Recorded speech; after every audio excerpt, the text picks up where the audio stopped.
జగన్ మద్యం ముడుపుల కేసును పూర్తిగా పరిశీలిస్తే కుబేరా సినిమా చూడాల్సిన అవసరం ఉండదేమో. కుబేరా సినిమాలో ఉన్న కాన్సెప్ట్నే యాజ్ ఇట్ ఈజ్గా మద్యం ముడుపుల కుంభకోణంలో జగన్ అండ్ టీం ఖచ్చితంగా ఇంప్లిమెంట్ చేశారేమో అని అయితే ఖచ్చితంగా అనిపిస్తుంది. ఎందుకంటే సినిమా చూసిన వాళ్ళకి ఇప్పుడు మద్యం ముడుపుల కేసుకు సంబంధించి పూర్తి వివరాలు చెప్పాల్సిన అవసరం లేదు.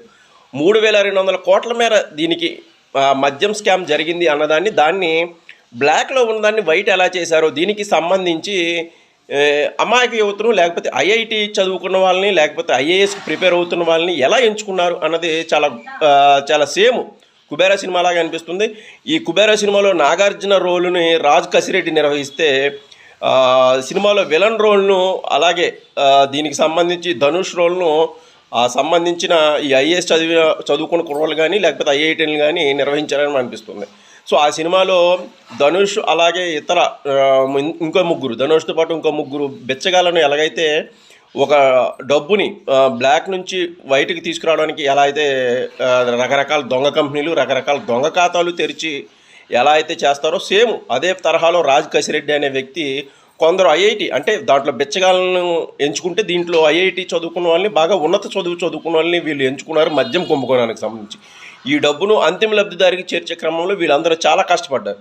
ఈ అంతిమ లబ్ధిదారు ఎవరు అనేది పక్కన పెడితే వీళ్ళ కష్టం అంతా ఆ అంతిమ లబ్ధిదారికి డబ్బులను అందించడమే. ఈ మద్యం ముడుపుల సొమ్ము తమకు రావడం, దాన్ని దాచిపెట్టడం, తర్వాత వివిధ కంపెనీల్లోకి మళ్లించడం, దాని తర్వాత అంతిమ లబ్ధిదారి ఖాతాలోకి మళ్లించడం. దీనికి సంబంధించి అప్పట్లో బిచ్చగాలను ఎంచుకున్నారు. కుబేరా సినిమాలో అయితే, జగన్ సినిమాలో అయితే బాగా చదువుకున్న వాళ్ళని, అలాగే సివిల్స్కి ప్రిపేర్ అవుతున్న వాళ్ళని, ఐఐటి ఖరగ్పూర్, ఐఐటి తిరుపతిలో చదువుకున్న వాళ్ళని, అలాంటి వాళ్ళని అయితే ఎంచుకున్నారు.